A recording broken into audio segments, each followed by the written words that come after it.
The team's still flying high after winning the Liga championship, which means we are headed to the 2.Bundesliga. A new season and a new challenge awaits us, so that also means a huge transfer window, and it starts now.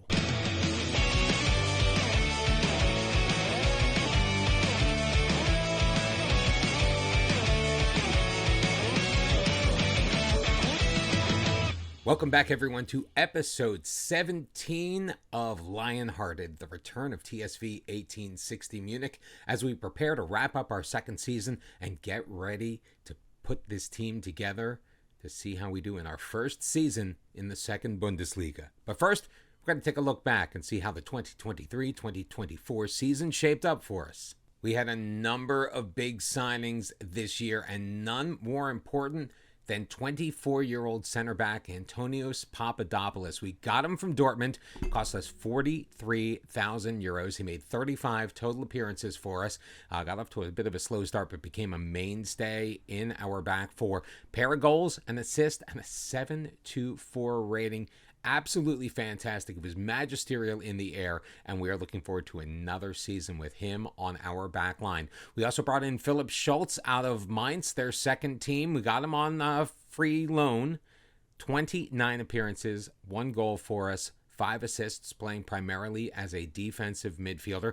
Taylon Duman, though, was my absolute favorite pickup this year. We brought him in on loan from Nuremberg. We were able to sign him on a free, so he will be back next year as a regular member of the squad. The 26-year-old Turkish midfielder has just been fantastic. 27 total appearances, 26 of them starts, 9 goals, and a pair of assists. Now, on that back line with Papadopoulos was Adam Zvigala. We got him from St. Pauli. Cost us 135 grand. Maybe we overpaid a little bit, but he was very solid at the back.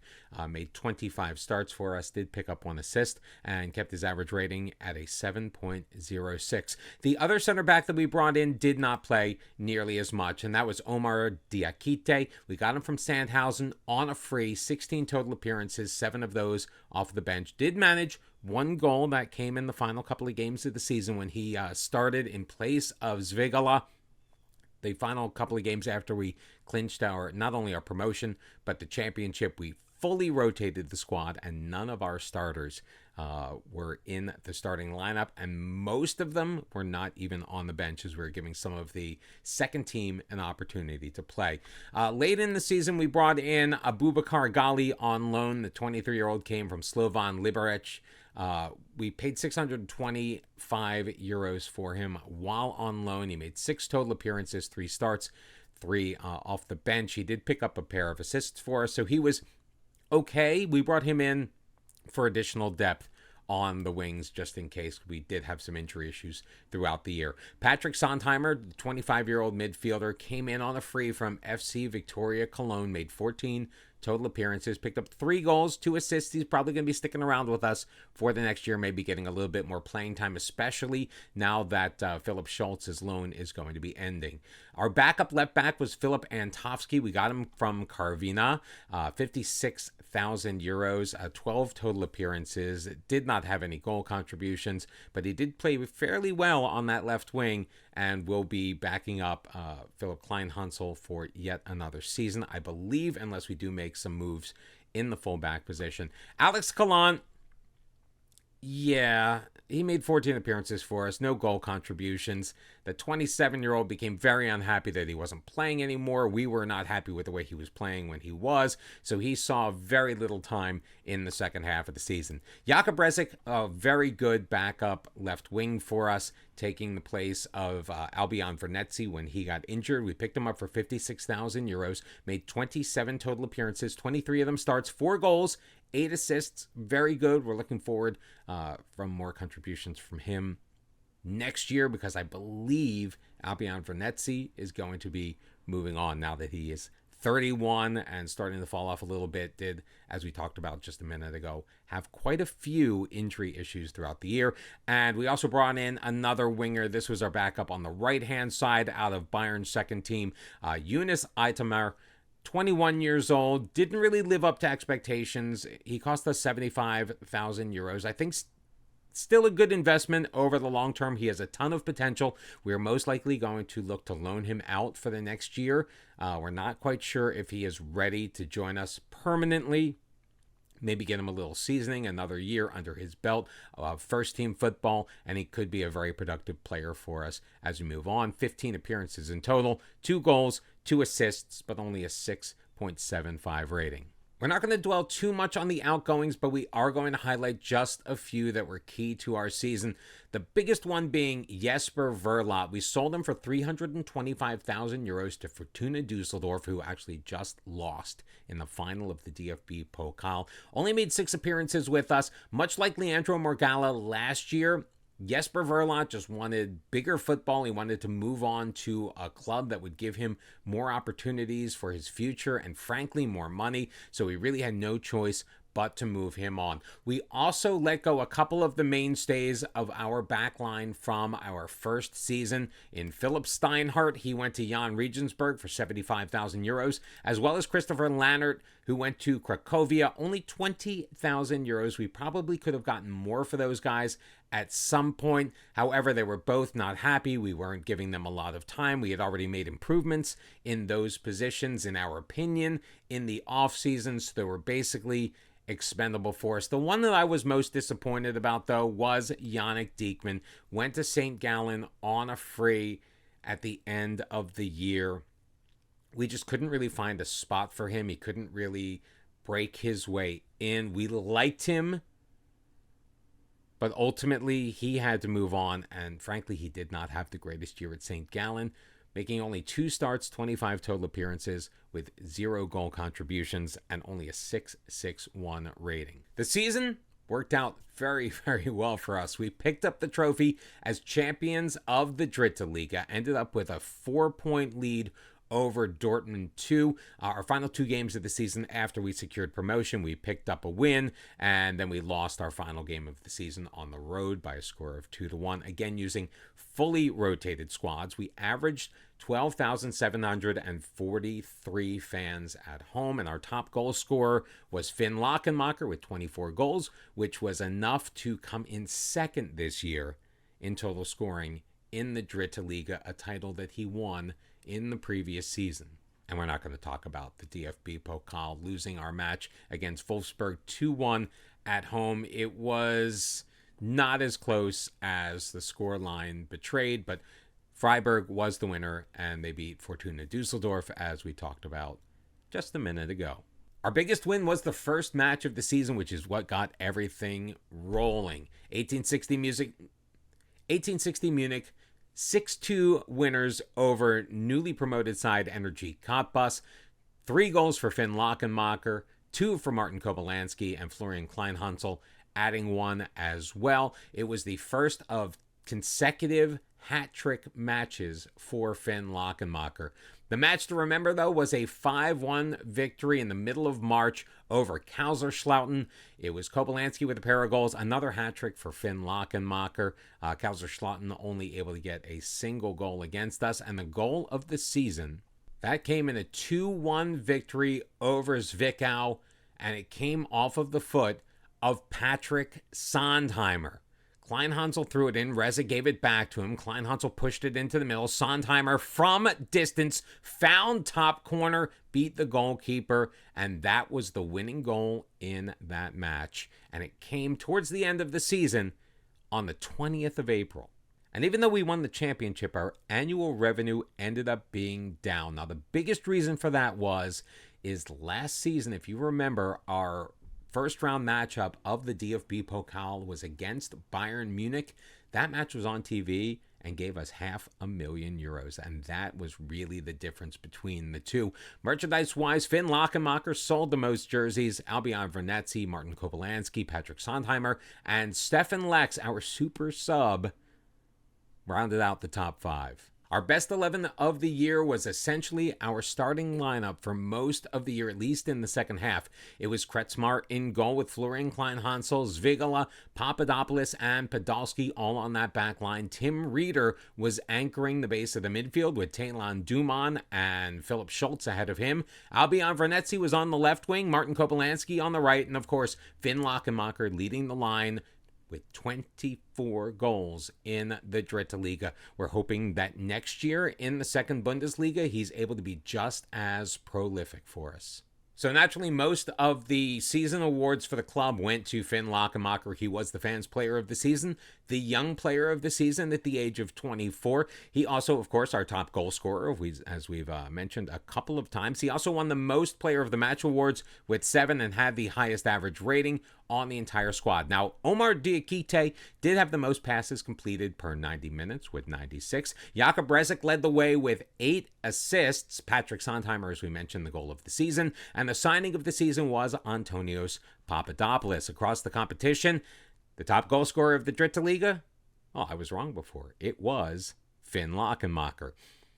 The most assists by a player in the season of 8 by Jakub Brezek was a club record. Also was the 7 player of the match awards for Finn Lachenmacher.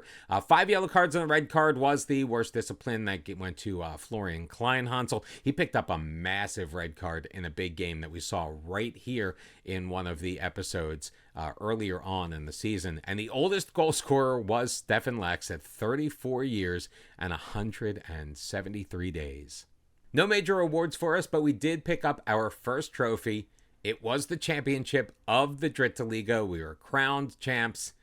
Finn Lachenmacher raised that trophy in the last episode, and we could not be happier. We had already gained automatic promotion a while back, but winning that championship was very sweet. Shame we couldn't add a coach of the year, but c'est la vie. Financially, it looks like we're going to be starting off the next season with a transfer budget of just under 680,000 euros. Of course, we're going to supplement that with some player sales over the summer. We did get the board to agree to up our transfer revenue percentage from 25 to 40%, so that's also a win. Last year, we were spending just a little over 100,000 euros per week in salaries. We've gotten an increase on that for next year. They've actually raised it by 50%, 150,000 euros per week we can spend on player salaries. We're hoping that maybe they'll up that a little bit. We'll see how things go. We're probably going to be relying heavily on loans this coming year as we look to survive our first year in the second Bundesliga. We have no illusions about winning anything. The board and the fans and the players even expect to be in a relegation battle. We're hoping to do better than that, of course, so we're going to make sure we have the strongest squad that we can without overextending ourselves financially, because as you can see, we have depleted our bank balance over the course of the year. We're going to be looking to rebuild that as well. Taking a look at the players whose contracts are ending this year, we have made contract extension offers to Martin Kobylanski and Marco Manhart. Now, they are both players that have potential value, and we just did not want them to go on a free. Kobylanski, obviously, for the ability he has shown on the pitch, scoring 20 goals in 31 appearances over the last year. Marco Manhart, honestly, we paid a lot for him. We don't want him to go away on a free. He's only 21 years old. He still has some potential. Maybe we can at least get something back for him. The only other player we considered re-signing was Jakub Brezek. He's currently making $1,500 a week. He's going to want over $5,000. So I think that Brezek's days at 1860 Munich are probably done. Now, we are looking to plan for the future, so we have made offers on 4 players for transfers at the end of their current contract, which is obviously the end of June. The biggest one we are hoping to land is Thomas Isherwood. He has second Bundesliga experience. He's a 26-year-old Swede with 7 U21 caps. He has not capped as a senior player, which is slightly disappointing, but he is a massive center back, 6'5", 191 pounds. He does have some pace, but he can get in the air. He's very aggressive. He's got the bravery we're looking for, and he is very defensively responsible. He was playing in the second Bundesliga this past season for Darmstadt 98. Hopefully, he'll be playing for 1860 Munich this coming year. Another center back we're looking at is Olivier Nzi, a 23-year-old from the Ivory Coast. Not as skilled as Isherwood, but he brings that size, he brings that strength. 6'4", 182 pounds. We'll be looking at him more as a backup center back necessarily than somebody to replace, say, Zvigala in that main position in the starting lineup. And because a transfer to keep him in the squad just is not in the budget, Philipp Schultz is going to be going back to Mainz this year. So we're going to need a replacement in the defensive midfield position. And for that, we are looking at Nikolai Remberg, the 23-year-old German. He was playing for Prussian Munster. His contract is over at the end of the month. We think he will be a very viable alternative in that position once Schultz goes back to his parent club. And last but certainly not least, potential transfer I am very excited for. We're going to be losing Albion Vernetzi and now Jakub Rezic on that left wing side, so we do need to replace them. And who better to do that than Christian Conte, 24 years old. He is German, was playing in the Eredivisie last year at Feyenoord. We're hoping to bring him back home. He's quick. He's good on the ball. He can pass it. Great technique. He knows where his positioning is, and he is very determined. So if he does lose the ball, as wingers are off to do, we do believe he'll be able to get that back really easily. 6 foot, 158 pounds, fleet of foot, and I think he'd be an excellent addition to our first campaign in the 2nd Bundesliga. And here we were lamenting that we didn't win anything but the league championship. Amos Hart named the Dritte Liga Manager of the Year. Finn Lagermacher also able to pick up Player of the Year, with Martin Kopolansky coming 2nd place in the voting. So more hardware in the cabinet for 1860 Munich. And normally I would not stop and make too big a deal about the league team of the year, but as you can see, it's all Dortmund and 1860 Munich, as Kretzmar, Papadopoulos, Podolski, Schultz, Kopolansky, and Lagermacher all made the first team Dritte Liga team of the year. It just makes us feel good. Hopefully we don't have too many bonuses to pay out. So in true FM fashion, the news of our transfer interest in those 4 players we were just talking about, of course, leaked out. So everybody and their grandmother is now hopping in. But we have secured the services of our first player, and that's going to be Olivier Inzi. Sure, he's more of a backup right now, but it's good to know that there are players out there that are interested in joining 1860 Munich as we make the jump up to the 2nd Bundesliga, and we hope that we can get the other 3 as well. Well, as we feared might happen, one of our first choice transfers for the end of the year is going somewhere else. Nikolai Remberg is not coming to Munich. He's going to be going to Troy for the next season. 8,250 euros per week, which frankly I think was more than we were offering him anyway. We were going to give him more playing time, but it's the decision that he felt he needed to make. Hopefully we don't have the same result with everybody else. And those fears are unfounded. Christian Conte is going to be joining us, the 24-year-old winger coming home to Germany. He was playing at Feyenoord. It's going to cost us 80 grand in compensation, but it's well worth it. So it still leaves us about 600,000 euros with which to work in the rest of the transfer window. But we have secured so far 2 of the 4 we've attempted. We've only missed out on 1, but Isherwood is really going to be the test. If we can land him, then I see good things for us next year in our first year in the 2nd Bundesliga. It only took 1 day to get our answer. Thomas Isherwood is not going to be joining Munich. He's going to be playing for Fürth instead for a little bit less money, actually quite a bit less money than we were offering him, but we can't necessarily blame him. Fürth were champions of the 2nd Bundesliga this past season, so he's going to have the opportunity to play football in the Bundesliga. He's an ambitious guy, I guess. It was a better option for him. Our search for a starting center back continues. And one final note from the season, that was the signing of the season in the Dritte Liga last year belonged to 1860 Munich. It was the signing of Antonios Papadopoulos, who is going to be a center back for us for hopefully a very long time. Which brings us to the beginning of a new season in the 2nd Bundesliga, and the board has requested a meeting to discuss club improvements. Never done this before, so let's see what this means. Well, first they're asking us if we think the wages allocated for performance analysts should be increased. Sure. I guess that's really all they wanted to see. So we can now offer our head performance analyst more money. Let's go in and see if they'll give us anything else. Taking a quick review of the rules here in the second Bundesliga, the squad must have at least 8 players trained in the country of Germany. Also, 4 players must have been trained here at 1860 Munich, and 12 of the players on our squad must be German. We currently have 63 players in our squad, 55 of whom have been trained in Germany, so I think we're going to be a little okay. And now that the season has ticked over, we're taking our first look at the media predictions for the coming year in the second Bundesliga.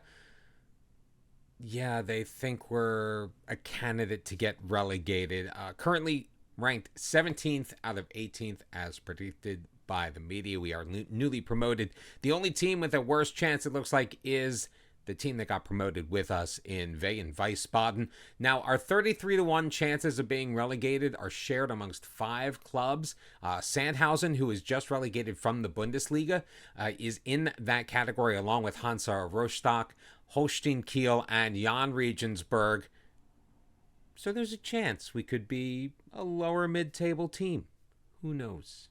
It does look like our win of Manager of the Year has attracted some attention. Eintracht Braunschweig, newly demoted into the second Bundesliga, has offered us an opportunity to interview for their job. Of course, our whole goal here is to get 1860 Munich back to the Bundesliga, so naturally, we decline the offer. The schedule has come out for the second Bundesliga, and we are going to be opening things up against Ingolstadt 04 on the road. So we're going to be starting our new campaign in our new league away from home. Our first home match is going to come against Paderborn just a week or so later. Now, one of the things about being in the second Bundesliga is it has reignited a very old fierce rivalry with Bochum. We've got rival clashes on October the 5th. That's going to be on the road. And then we are going to host Bochum in the middle of March on March 15th before we finish off our season on the road against Holstein Kiel, with hopefully our future in the second Bundesliga well established by that point. We have also shored up some of our depth for the coming season, as Martin Kobylanski, as we talked about earlier in this video, we have signed him for a new 2-year contract with the intention of obviously seeing how he may do if we don't find any suitable replacements, but also so we have him under contract so we can sell him and get some of that value back that we have been missing. Antonios Papadopoulos has committed his future here. He's going to be making 6,000 euros per week on a new 3-year deal. Marco Manhart, we talked about him earlier as well. He's only going to be making 2,200 euros. Not too bad for the 21-year-old who hopefully will bring us some value in return. And we've also signed some of our youngsters as well. Lorenz Nofferl was out on loan last year. He's probably going to go out on loan again this year, making only 1,400 euros a week. Also a very young goalkeeper who trained like a beast, as you may have noticed in previous videos. Arian Avdia signed for 975 euros per week. Few of the contract clauses have been triggered as well. A lot of our team receiving wage increases as a result of the promotion as they were previously contracted, and we have received yet another job interview, this time coming from St. Gallen. We're going to give them the exact same answer that we gave Eintracht Braunschweig. Thank you, but no thank you. We have made one final offer before our run of training begins here to start off the season. Tim Vollbracht, a 22-year-old German, last played for 96 Hanover. He's going to be coming in, adding us some depth in the midfield. A very promising player. He's got some height. He's decent defensively. He can move with the ball as well. We're going to be bringing him in, hopefully, for less than 3,500 euros per week. He's going to add some depth, especially as we're going to be losing players such as Kieran Moll and Daniel Vine in that midfield. We need some bodies. He provides us with a much younger option.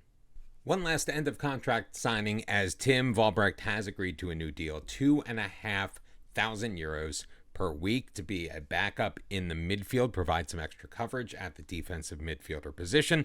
And Tim Reeder is considering his options at the end of his contract, which ends today. Taylon Dumon's loan is over, but remember, we were able to sign him on an end-of-contract deal, so he is going to be back with the club in just a matter of minutes. But Philip Schultz and Luis Podolski, their loans have ended, and at the moment, we can't afford to bring them back. But we'll see what happens, especially Luis Podolski. We need help on that right back. That is going to be an area of weakness. Now, one thing that we did not forget about, but weren't really taking into consideration, is back in February, we did sign a contract with Bayer Leverkusen as a senior affiliate. So we're going to be looking to them in the coming weeks to see if there are any players that they may be able to provide free of charge on loan. And we are going to get an influx of money because we have arranged a friendly with them at the end of the preseason. And because of our senior affiliation agreement, we get to keep all the cash. And on the eve of our first match of the new season, we have more players that have come in and a few that have gone out. We'll review them very quickly as we wrap up this transfer special. The first is Jamil Najjar. He's a 20-year-old German we got on loan from Borussia Mönchengladbach. He's big, 6'4", 180 pounds, and he can play all three positions. He's going to be seeing most of his time at center back with a little bit at left back as well. We brought in another 6'4" center back as well on loan from our affiliate club at Bayer Leverkusen, an 18-year-old from Bosnia and Herzegovina, Selden Jejovic. He is, again, he's great defensively. He's got massive size, and he's going to take up a lot of space in the middle of the pitch. We sent our young backup goalkeeper, Arian Advida, out on loan again for a bit more seasoning. So we did have to sign a new backup. We got him on a free. Used to be at Werder Bremen, 25-year-old German Dudu. Now, the board isn't 100% thrilled with the 2,900 euros a week that we're paying for him, but we needed a body in there. He's big. He's athletic, 6'5". I think he'll do nicely if he is pressed into service behind Tom Kretschmar.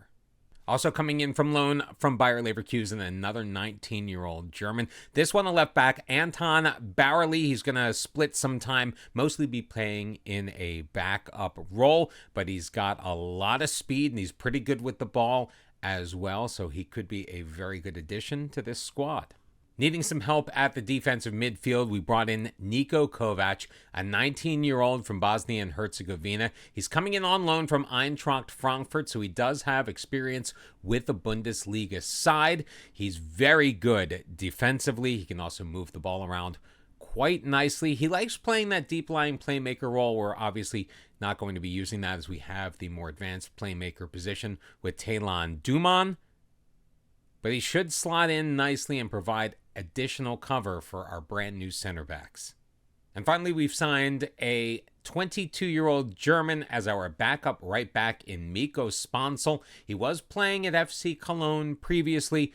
Again, he's got a decent amount of pace. He can play pretty much anywhere on the pitch, and he loves those big matches. Very athletic. He can jump, and he is versatile. As far as the outgoings, not a ton of major business, although we are going to be turning a profit in this transfer window. Tim Klaas, 20-year-old defensive midfielder, is going to be going out on loan to Albstadt for the year to further his development. Also, Kieran Mull, 33 years old. We finally decided his time at the club was up. We were able to sell him off to Osnabrück, who was just relegated into the Dritte Liga. Not super happy that he's moving back down a level, but at his age, we just didn't want to have to pay him anymore. Also going out for a fee of 55,000 euros that could go up to 64,000. Not a ton of money, but he didn't have a ton of value either out in the market. Our backup center back from last year, Semi Belkaya, ended up playing a little bit in the beginning of the season, but really did not see the pitch toward the end as Zvigala and Papadopoulos just really emerged as our primary back pair. So at 25 years old, we decided to let him move on to Karvina. Devin Sur, the 20-year-old Turkish U21 international, is going out for yet another loan spell, this time to the Dritte Liga, where he's going to play for Elversberg. And the same situation with Lorenz Knofrel. The 21-year-old is going to spend some time next year at Erzgebirge. But the big mover out is our left back, Florian Kleinhansel. Basically, we thought he was worth around 450K. When we got nearly 600,000, it seemed too good a piece of business to pass up. Now, the team itself was not very happy losing Kleinhansel, so we are going to be dipping back into the market for a new left back. Hopefully we find one before this transfer window is up, but the board is absolutely ecstatic with the amount of cash that we were able to get in for the 23-year-old German. And I think we may have found him. We have agreed to preliminary terms with a 23-year-old Spaniard named Victor Olmo. He's quick, he's good defensively, and he is massively determined to win and keep that ball. We think that he's going to be an upgrade. Let's just hope that we get that deal over the finish line in time. So as we get set for our first match of the season, here is how our squad looks up. Kretzmar is going to be starting in goal. Right now, Najar and Antovsky are going to be splitting time at left back. Papadopoulos, Najar, and Jedovic are going to be our center backs to start things off. Svigala is going to move over and play right back for now, but Sponsel is going to get his opportunities. Niko Kovac and Volbrecht are going to split time at defensive midfielder till we figure out who works best with whom. Talon Duman, of course, is going to be our advanced playmaker in the midfield, while our box-to-box role is going to be taken, for the moment, by Patrick Sondheimer. Our left wing is going to be new signee Conte, and Kobylanski is going to stay on the right side. Now, you will notice on the depth chart in left wing, Albion Vernetzi is still there. We have not yet been able to secure a move away from the squad. He wasn't happy about it, but he has decided he wanted to explore his options, so we are still trying to move him before the end of the window, get some cash in, and hopefully bolster up the rest of the depth chart. And of course, Flynn Lockenmacher, our captain, is going to be starting at striker. The team looked great in the preseason. Let's hope they can continue it in the regular season. When we come back for our next episode, we have our first match of the campaign in the 2nd Bundesliga. It's Ingolstadt away, followed by our first home matchup. We've sold over 13,000 season tickets. That's better than last year, almost to capacity. We might have to ask the board to expand the stadium a little bit for us because we're packing them in. But our home opener against Paderborn is also on deck. We hope to see you then. If you've liked this video, if you've enjoyed this transfer special, please give us the big thumbs up. Also, make sure you subscribe and turn on your notifications so you know when the next episode drops. We are so glad to be in the 2nd Bundesliga. We are making our way back to the Bundesliga, and I hope that you join us. Until the next episode, bye-bye.